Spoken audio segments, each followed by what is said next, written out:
I was thinking, well, it's going to come back together. And the day that I turned down a road and there were like 20 cars coming at me, honking at me, I was going, what are all those idiots honking for? And it's like, oh, it's me. I turned down the wrong way on a one-way street. It's at that point where I realized I've got to do something. This is kind of life or death, literally.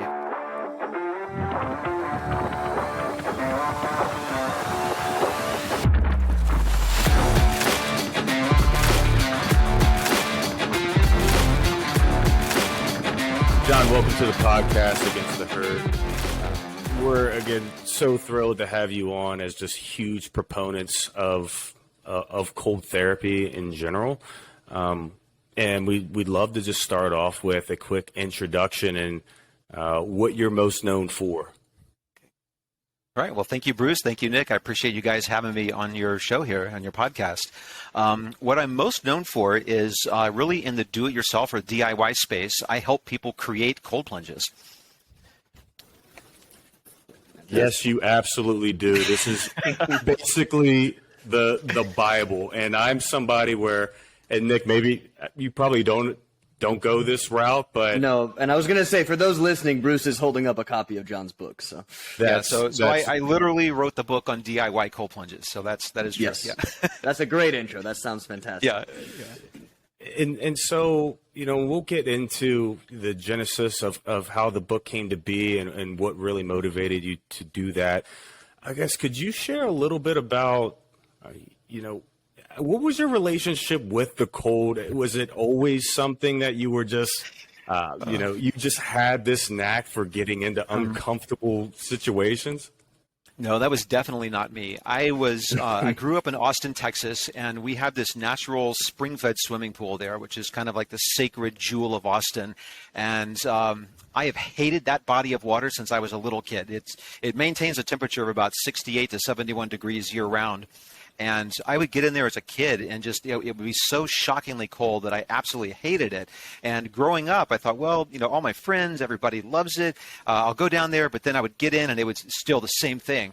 And, but you couldn't say that out loud because people would just, not want to be your friend if you hated Barton Springs. And so, no, I hated the cold. If it dropped literally below 60 degrees Fahrenheit outside, I would put on thermal underwear and I would pull up my socks so people could see it poking out from underneath my jeans. I was terrified that someone in high school would see my thermal underwear poking out. I was such a wimp to the cold. So no, it was not something that I enjoyed beforehand.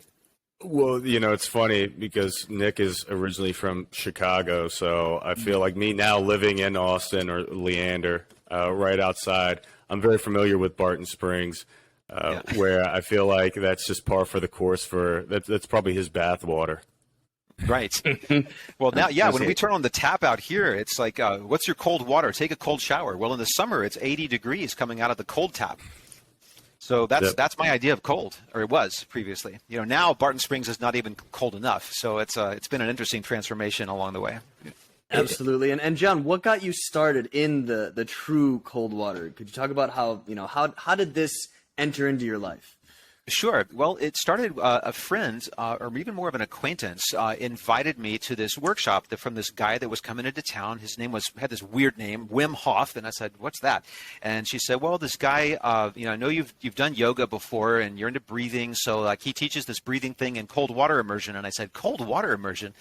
How much is this thing?" And back then in 2013, it was like $300 to spend 2 days with Wim Hof, and you can't do that anymore. But not even close. Why would I spend $300 to go get into a tub filled with ice? That does not sound like my idea of a good time. I argued with her. It's like, it wasn't just no. It was a no with a lot of story and a lot of charge around it. And I almost didn't go, but there was so much charge around it that I thought, there might be something here for me. And so I went. And it was an amazing process. It was an amazing experience. It was absolutely miserable getting into that thing the first time. But getting out the way I felt was very different than I'd ever experienced from Barton Springs before. And it wasn't so I kind of got this idea of like the paradigm shift of, cold water. I can have a different relationship with cold, but I really didn't have a way to practice it since we have such a warm climate here in Austin. And, every once in a while somebody would come through and I'd do an ice bath, but I didn't feel like I had a pressing need to be in the cold water. And it wasn't until a few years, really about a couple of years later, that the need became apparent. And I don't know if that's a separate question to ask, but that next thing is what really started my practice. And so that might be, we might be on the same track, because again, you've changed so many pieces of my, I guess my recreational activities. I personally love hopping into my cold plunge, and I also had the same thought of, I'm not going to keep going out and buying a bunch of bags of ice and filling up my tub. That's just going to get expensive. Right. And so you talk about, I believe it's Sauna Talk with Glenn, I draw a blank on his last name, where you actually talked about insomnia as something that you had to deal with. And I'm curious if you could dive a little bit into that, because I think there's really good parallels into how you started with cold plunge. Yeah, absolutely. Yeah, so just to give a brief context of that, I have a 9-year-old daughter who was born in 2013, just a few months after I saw Wim Hof, or maybe it was right around the same time. Everything's a little bit blurry from back then. But she was born early. She was born at 27 weeks. She weighed 1 pound and 10 ounces. It was an emergency C-section, and we spent 121 days in a neonatal intensive care unit. And she came home with a feeding tube and required feeding every 3 hours around the clock for about the first, at least 3, 4, 5 months. And, after that, we were slowly able to eliminate like the 3 a.m., the midnight, and so on. But for about 8 months, I was responsible for that midnight and that 3 a.m. feed on top of a full-time job that I had, a regular 8 to 5 or 8 to 6 or 7 to 7. It was long hours, right, on a regular job. And what happened was, because my sleep was so disrupted, I got really bad insomnia. So even when we were able to kind of get her on a little bit more regular schedule, my sleep didn't improve. And I was, after 2 years of this, I was starting to get all these symptoms. I was getting agitated. I was irritable all the time. I was not a fun guy to be with. If people would say the littlest thing, I would get agitated or upset. People at work were kind of like, "Whoa, John, what's up with you?" And as we progressed into that year 3, what started happening was I would be in the kitchen cutting vegetables, and I would cut up my finger. At some point, I actually ran my thumb through one of those vegetable grinders, and it was like I removed my thumbnail. And so I started looking into different things for insomnia, but I wasn't real. I was thinking, well, it's going to come back together. And the day that I turned down a road, and there were like 20 cars coming at me, honking at me, I was going, "What are all those idiots honking for?" And it's like, oh, it's me. I turned down the wrong way on a one-way street. It's at that point where I realized I've got to do something. This is kind of life or death, literally, and it's my safety and everybody else's.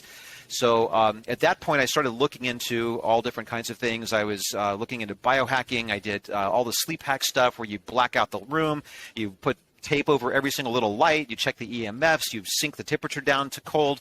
I bought a room air conditioner, and I had to switch rooms because my partner at the time, she was like, I can't sleep in that cold. So I was like, I had set up a little bed in my office, and I was doing that. I was doing, neural feedback. I did cryotherapy. I was doing the chambers. I had an unlimited membership to that.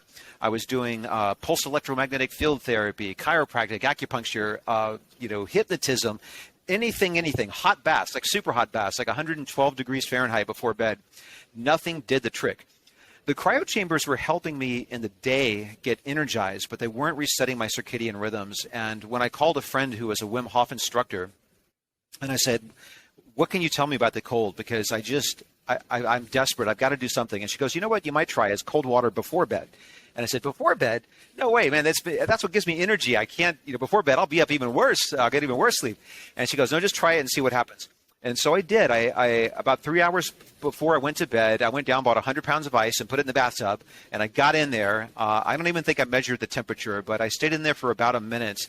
And I got the best night's sleep I had had in 3 years. Wow. And so I thought, well, okay, some of those other things had helped, but let's see if it will work again. So I did the same thing a second night, and it worked. A third night and a fourth night. And after the fourth night, I was convinced this is my solution. But just like you mentioned, hauling 100 pounds of ice gets expensive. It takes up time, and it's hard to fit into a busy schedule. So I knew there had to be another solution. So that's how I got started. And I think that's a really good description of insomnia, right? I think some of us, every now and then, of course, in college, right, there was, hey, take an Adderall to get through your finals. And for me, that's one of the reasons why I never took an Adderall a day in my life, because I was up for 3 days.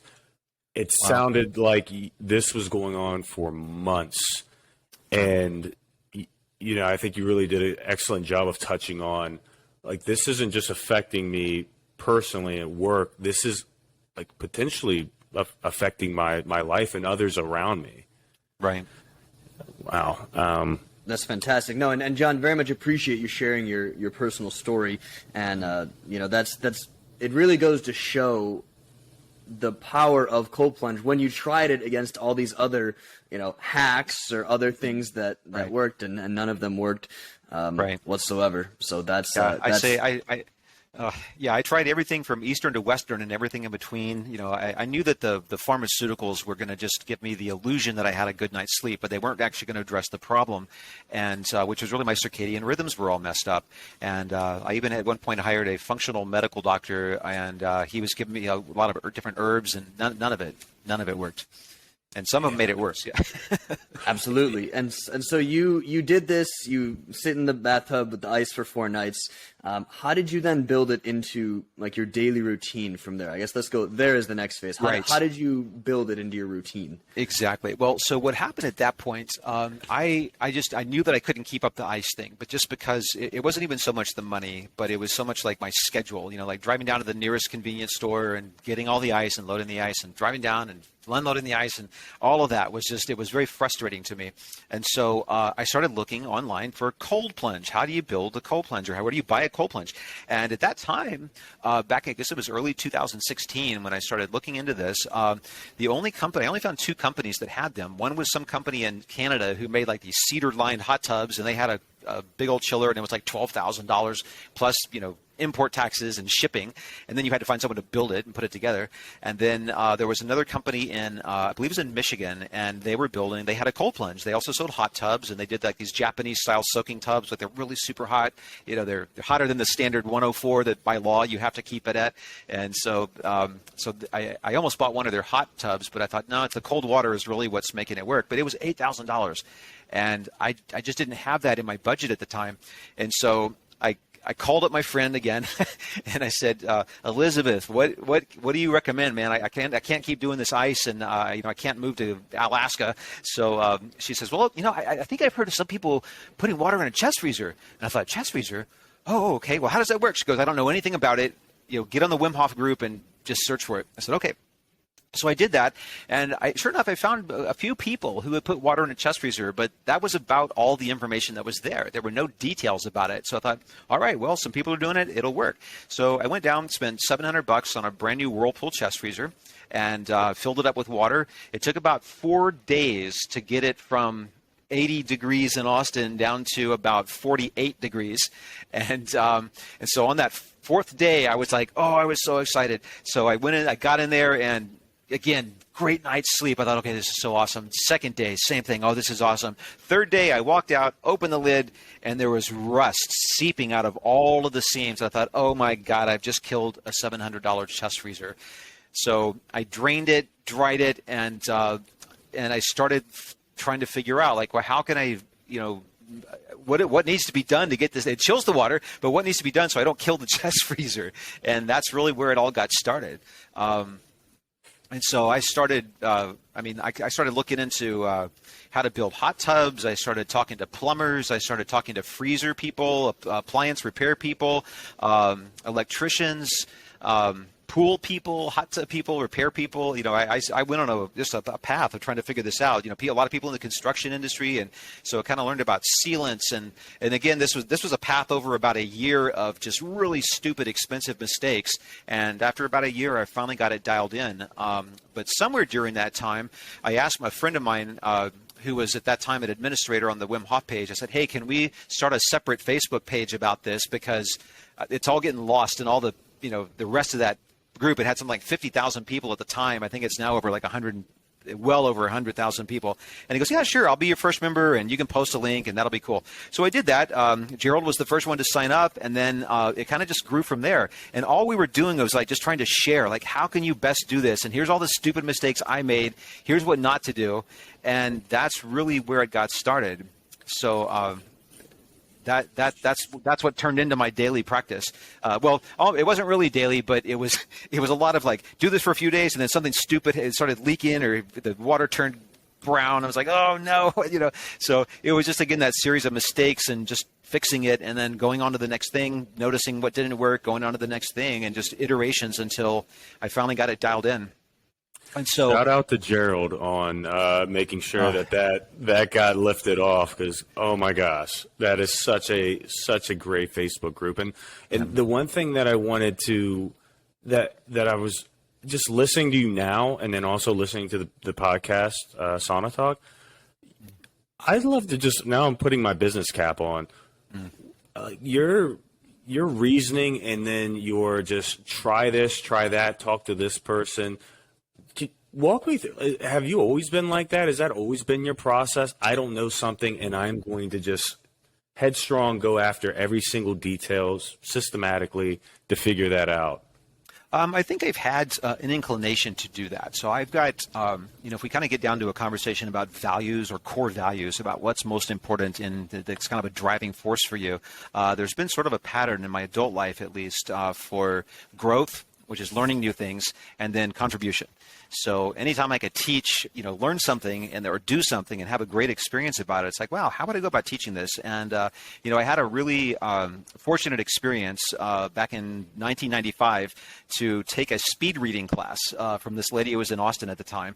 And that class made such a huge difference for me. And I told the lady, I called the owner and I said, man, this was an awesome class, and I can't tell you how much it's helped me and everything else. And I wish I would have had this back when I was in school. And she goes, well, do you want to be a teacher? I said, oh, we can do that? And so I started teaching these classes, and it was really all about, so during that process, it wasn't just about speed reading, which is kind of it's kind of got a bad name, and there's a lot of bad ways to go about it, which really wreck your enjoyment of reading.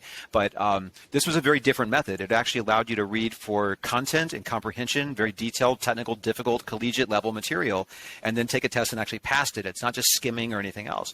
But for the 18 years that I did that, off and on, I did it for a few years full time, and then for a few years part time, just teaching. The travel wore me out. What happened was I kind of developed a passion for learning, and I started digging into, like, how do you learn how to learn more effectively? And it was just fun for me to learn stuff and figure it out. So, if there was something that I thought, wouldn't it be cool if, I just learned about, sitting is the new smoking, so you should have a stand desk. Oh, those things are like, at the time, like $4,000. Well, you know what? I could do a DIY sit-stand desk. So I did a DIY non-electric, I built a desk, and I built a little stand, and I've got 3 monitor stands and mounted that on a piece of wood, so they're all adjustable up and down. So I've got this really cool sit-stand desk that's just manually operated with levers and a little platform, stuff like that, just little things. But yeah, it's just. I sense a new Facebook group. Maybe. Yeah. There's actually a ton of DIY videos now on how to do sit-stand desks. I've seen them. I've seen some of them. So it's just as important for you to not only figure out every avenue to learn it, it's equally as important for you to be able to teach it as well. Do you find that is, they've always said that if you can teach it, then you know it. Is that sort of just subconsciously, or is it sounds like there's just a passion, but also you understand the balance of both sides? Yeah, sort of. I think that that is true, or it can be true, and I think it's for people who are passionate about teaching and who really want to deep dive to have that understanding.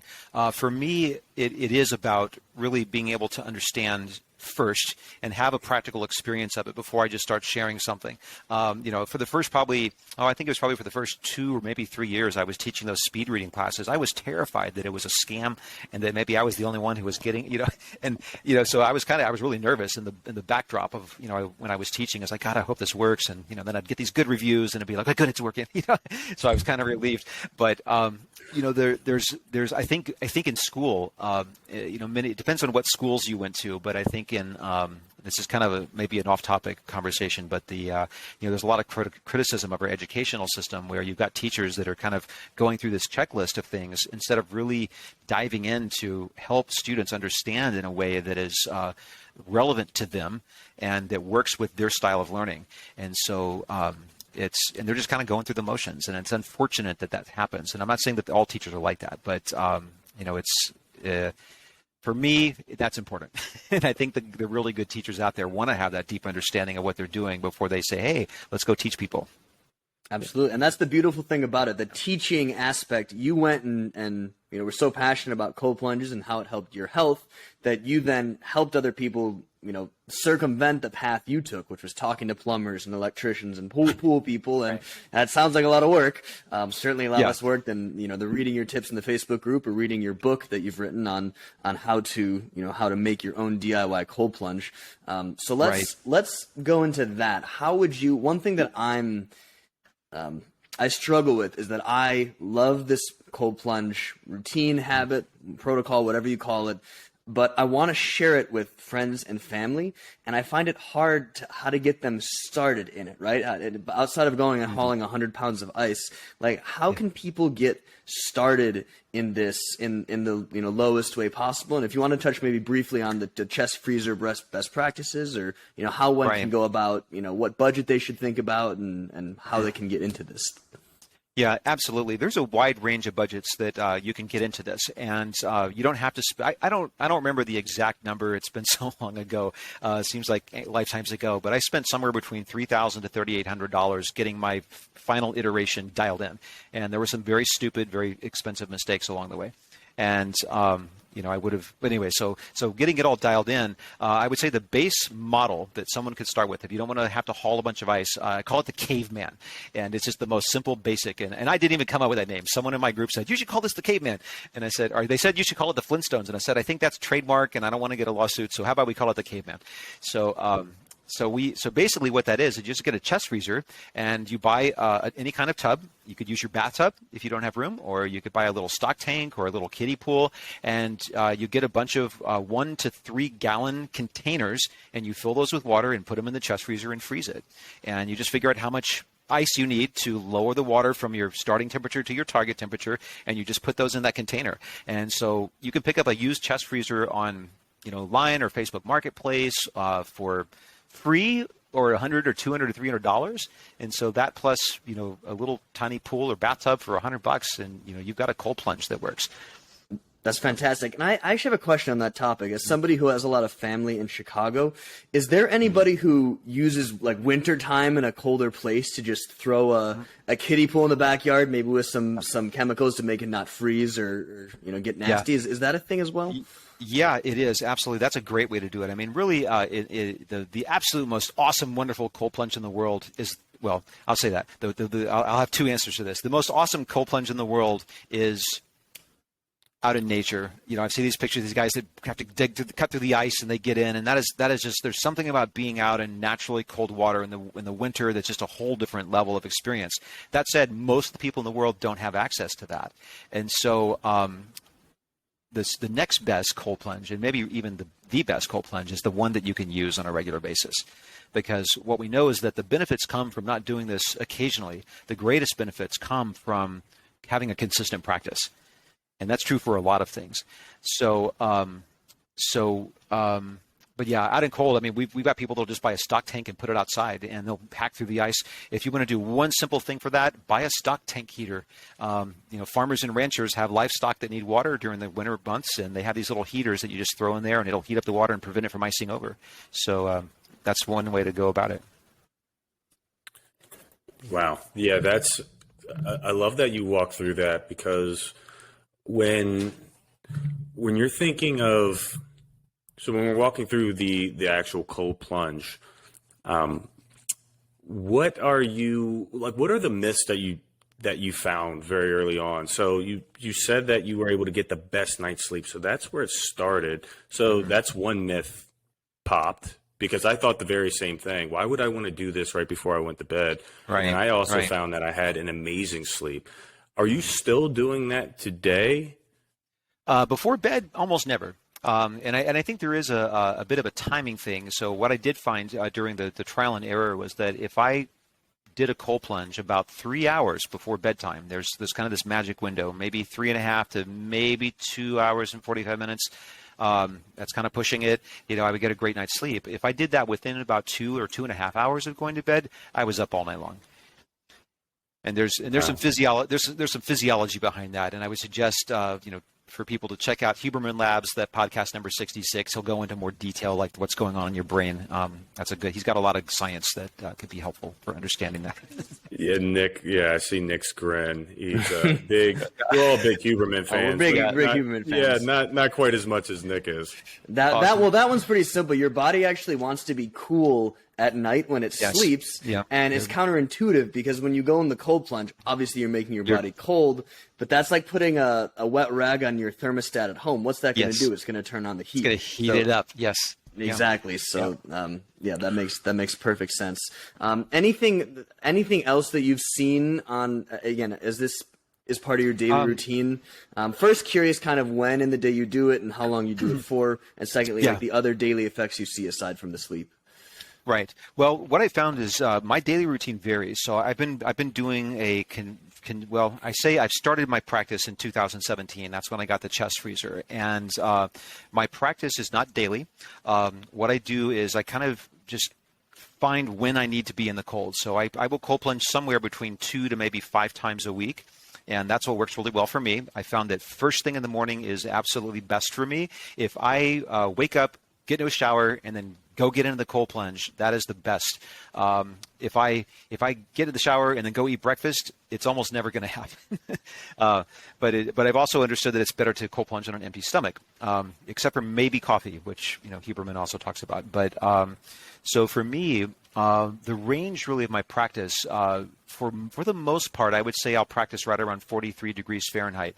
However, and I'll do that for maybe 3 minutes. Okay, that's an average practice for me.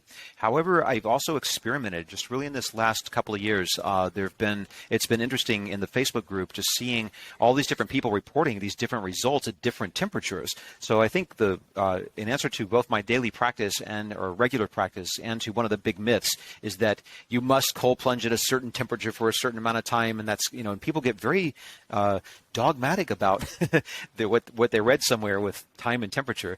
And what I've seen is that it's led me to this exploration of bioindividuality, and we all have different genetic makeups, we all have different stressors, we have different muscle build, we have different health and fitness routines, different diets, how well did we sleep the night before or not, what do we eat, what do we drink, all of that can impact how we respond to the cold.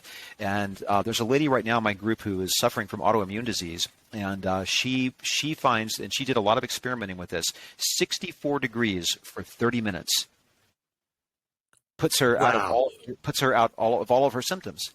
If she goes down to 62 degrees, her symptoms flare up. If it's warmer than 64, she doesn't get any benefit. So the cold makes it worse, if it goes too cold. And then we've got people that are like just, hardcore, and they're trying to put salt in the water to get it down to 28 degrees, so they can go sub-freezing. And that's a very small number of people, but it's like you do you. And so I think though that people want, I think it's good to have guidelines, right? And Huberman, that podcast is a great place to start with. But I think one thing that he doesn't address in there that I think, or maybe he kind of nuances it, but he doesn't really come out and say it, is that people need to find what works for them, and they need to learn to tune into their own body, trust their body, pay attention to what's going on in the water and how they respond afterwards, and find out what works best and change the practice as needed. Play around with it. So about 6 months ago, I put my water back up to 55 just to see what would happen. And it didn't do much for me. I stayed in for 30 minutes and it was like, okay. I didn't really notice anything. And so, then I gradually worked it down just to see what would happen. And, I wound up at 36, and I found out that, 42, 43, it just seems to work better for my body. But I started playing around with a little bit more time, so at some point I was at like 44 degrees and I was doing like 8 or 10 minutes. And I found that at 42 degrees, just a couple of degrees to colder, it only, I could really kind of max out right around maybe 5 minutes. So, but usually it's somewhere between 3 minutes, 4 minutes maybe. And what I find is that when I do that first thing in the morning, my whole day just seems to go better. I mean, I have more energy. I feel less stressed out about things, and there's more mental clarity. So it's an amazing practice. Yes, and thank you for sharing that. That story of the person who's in your Facebook group. I mean, that is incredible. And I've been on I've read the book and then also looked on the Facebook page too. The advanced cold exposure, right? Dunking your head underwater. Is that something that you practice? Is that something that you tried and then you also found like, hey, that's just too much? Or are you finding a lot of benefit out of that? Well, one thing that I found recently, I did a workshop. It was a cold and breath workshop. I don't know, about 3 or 4 months ago with a lady here she's in Austin. She's based in Austin, but she's kind of got a name in the biohacking community. But she's also put like 3,000 people through cold water. And she initially was certified with like Laird Hamilton, but she's got a bunch of like every single fitness certification you could imagine. She does that and health coaching and biohacking and all this crazy stuff. So she's an amazing lady. And so I did her 2-day workshop. And one of the cool things I learned in there was about the benefit of getting water, like, first of all, up to your neck. And if you can get your cheeks underwater, even more so. And there's just something about having more of your body underwater that helps make you acclimate faster. And so my hands were my biggest limitation. Okay, so my fingers would just get really cold. And for the most part, I keep them out of the water. I just even stopped putting them in just because they would get too cold quick, and it would kind of just throw off the whole rest of it. So once I learned this thing about the neck and the cheeks, though, I decided to get in, like all in, and with my hands, and even at all those other temperatures I was telling you, totally fine. Because there's just something about having more of your body underwater. And when I started doing the head dunks, first of all, like right off the bat, I mean, immediately get in, get the head under, and, and even not just a quick dunk, but a little bit of a longer, just at least a 15, maybe 20-second breath hold. And that is an advanced thing for anybody else watching. If you're going to do breath holds, make sure you've got somebody else there spotting you or watching you to make sure it's done safely. I found my acclimation just happened a lot faster. My friend Kristen, she calls it the turnover. It's that point where you're going from like, to, I'm here, and it's okay. And so it happened almost immediately when I do the head dunk in the beginning. So I really like the head dunk, and I don't say I do it every day, but sometimes I misplace my earplugs. Another thing is if you're going to do head dunks, wear earplugs. It's a consistent practice. Surfer's ear is a thing, and that cold water getting into your ears is not good for you. So get some good earplugs. Yeah, I'm with you. I'm with you on the head dunks. I practice that as part of my daily routine, and I get it. If you want a fun anecdote, because we have a decent size, like in-ground cold plunge. One of my fellow cold plungers is a emergency room doctor. He brings a snorkel and goes underwater completely for up to 10 minutes at a time. Wow. And he claims that, he sees much greater benefit, and that is certainly a thing. Right. So very, very interesting. Question on breathing for you in the cold plunge. Do you do any, type of breathing or breath holds or anything while in the cold plunge? Yeah, I do not, and it's not recommended. So what can happen is if you're doing breath holds in the water, again, if you're going to do that, really, you shouldn't do that, but if you're going to do that, I say shouldn't, but I try to stay away from shoulds. But if you're going to do that, have somebody there spotting you. If you're doing hyperventilation and a breath hold, it's possible to pass out, and some people have died from drowning while doing breath holds in the water. And so it can also be a blackout situation. So, if that happens, you absolutely need to make sure that somebody is there. So safety really is of the utmost importance. And I think what happens is there's people out there that do want to push the edge, and they do that, but they're putting themselves at risk if they're not having somebody there to spot and be safe. So typically what I'll do in terms of breathing is all I'm doing is very slow, deep in and outs, and I'll try to just slow my breath as much as I can. And I find like below 42, it's almost impossible. If I'm at 48 or higher, I can get down to where I'm doing like one inhale and one exhale every like 20 or 40, like 40 seconds. Like wow. That's one breath cycle in 40 seconds. I almost got to a minute one time. It was like 55 seconds. Like, oh, this is awesome. If I drop below that, I can't do it. It's just no amount of practice gets me beyond maybe 20 seconds, right? Or 10 seconds in, 10 seconds out, because it's just so cold. And I gave it up. Maybe I didn't practice it long enough. But I found just really focusing on slow, deep breathing is really best for me. And, but I think people need to find what works for them. But just, again, it's not recommended to do hyperventilation or extended breath holds in the water. Really powerful. And I'm curious, you said earlier that your routine, typically right first thing in the morning, that's usually the best for you. Tell me, and it usually helps you throughout the rest of the day. Your day just feels so much better. Now, talk to me about, you're having a bad day. You haven't done your plunge yet. Yeah. Have you figured out a little rhythm? Like, for instance, me, I've done where if I'm really stressed out, I'm breathing through my chest. I find doing 5 minutes of meditation, doing just 5 minutes of stretching, and then jumping into the cold plunge for 5 minutes. I walk out and I'm a completely different human. Now, that's not directly in the morning, but that's something where instead of me having, and I like that, it seems like you also have holistic approaches to things, not going directly for, something that a doctor's prescribing just right out of the gate, right? Do you have something that's similar or a similar technique? Yeah, I have a few go-to things, and this kind of goes back to the question you had earlier about what are the myths of cold plunging. And I think one of the myths, and this would be really true for almost anything, is that it is the fix. Now, in my case, it was the fix. I think that's kind of an anomaly, though. And I think when I talk to people and start asking more questions, when I hear people that are overcoming like chronic depression, suicidal thoughts, anxiety, stress, autoimmune disease, all of these different things, they're not just cold plunging. They're not just breathing and cold plunging. They are doing other things, and so it's kind of a cumulative or synergistic effect that comes together. So what I find in my day, if I can, I will actually go and get into the cold water. If it's accessible, I do. If I'm feeling like super stressed out, there's nothing like jumping into the cold water for a couple of minutes to just kind of bring that down. If it's not always accessible, or if I just don't feel in the rhythm, sometimes I just feel like, hey man, I just can't be in the cold water right now, and I've got to listen to that to my body, and it's kind of an interesting dance on that. For me, the biggest piece, and it took me probably 2 or 3 years of cold plunging to really get this down, is to trust my real intuition and not the ego, because the ego will tell you one of two things: either stay in longer or get out, or maybe it's 3 things: get out or don't do it at all. And learning to distinguish that between what your body really needs in that moment is really an art, and it does take time.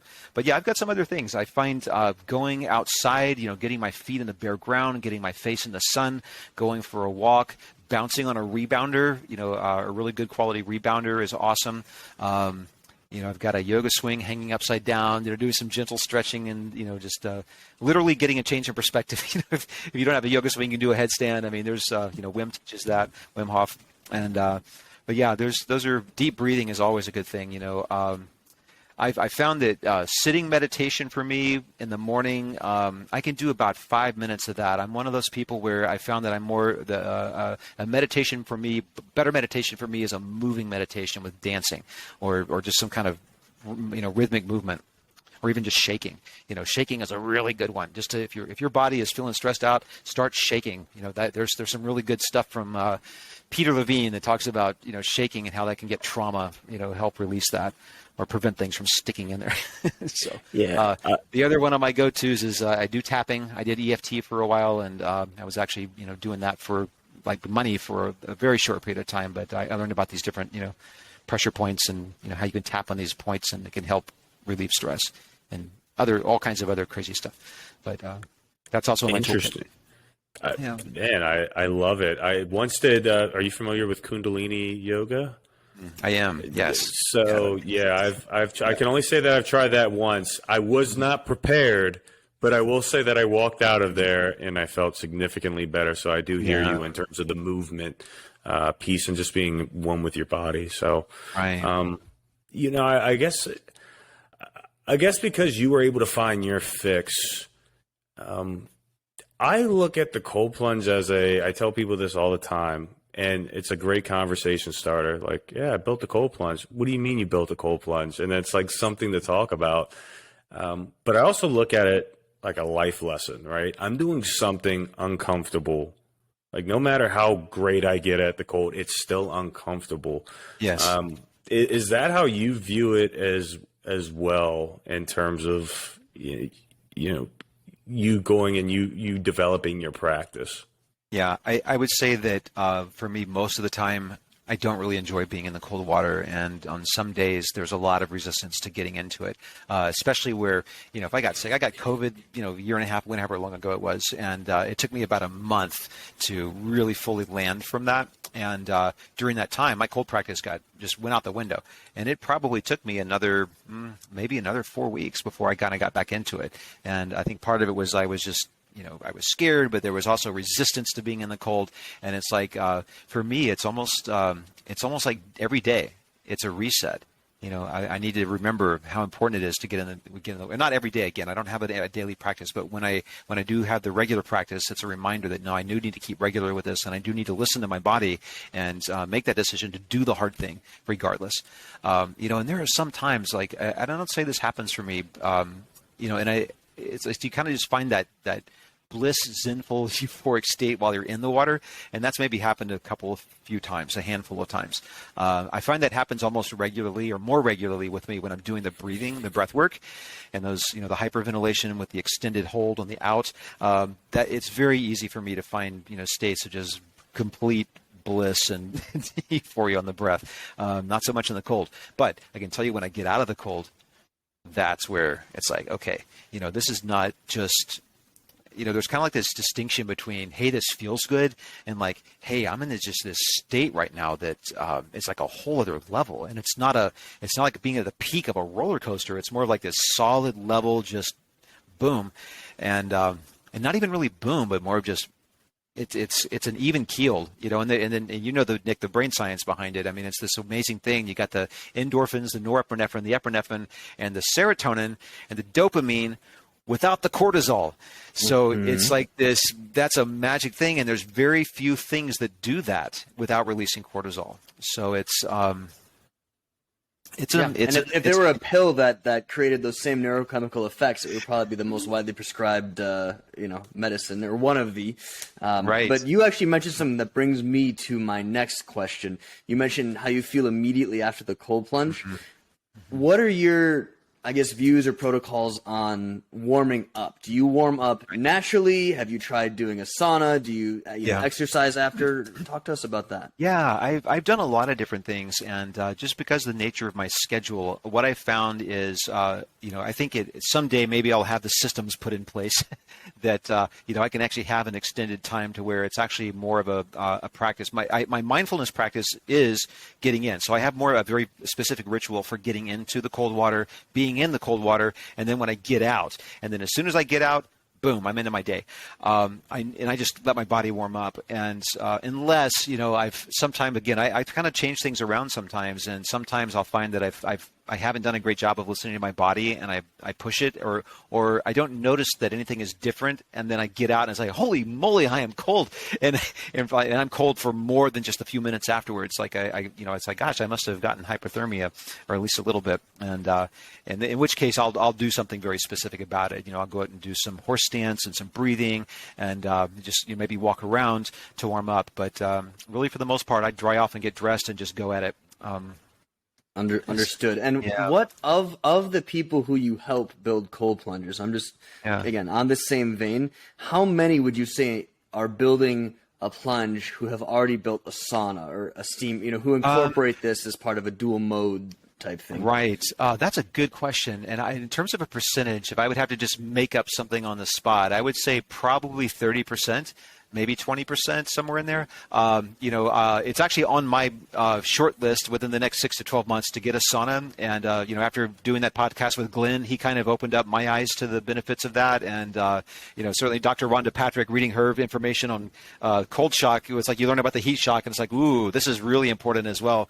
And so I think that contrast therapy, going back and forth, is an awesome modality. And, again, it just kind of depends on what you're using it for, but, how you go about it. There's a lot of different protocols, but I think the heat is important. Absolutely. Well, and just, again, if my quick take, I'm very fortunate to have a sauna and steam room, next to my cold plunge, but having the both is so interesting because there's such wildly different effects based on protocol. I'll sometimes, go cold plunge straight, for body temperature, then end in sauna, then leave. I'll go cold plunge, sauna, cold plunge, then leave. And I feel different. Like every combination is like a different, a different feeling, yes, or thereabouts. So I certainly, again, encourage that. As somebody who hasn't built one myself, I know it's not easy, but if you're able to, it's very interesting. It adds another layer for sure. Right. It's also on my short list, John. So yeah, hopefully in the next 6 months I could tell you about it. Apparently, the biggest fee is the cedar. Right.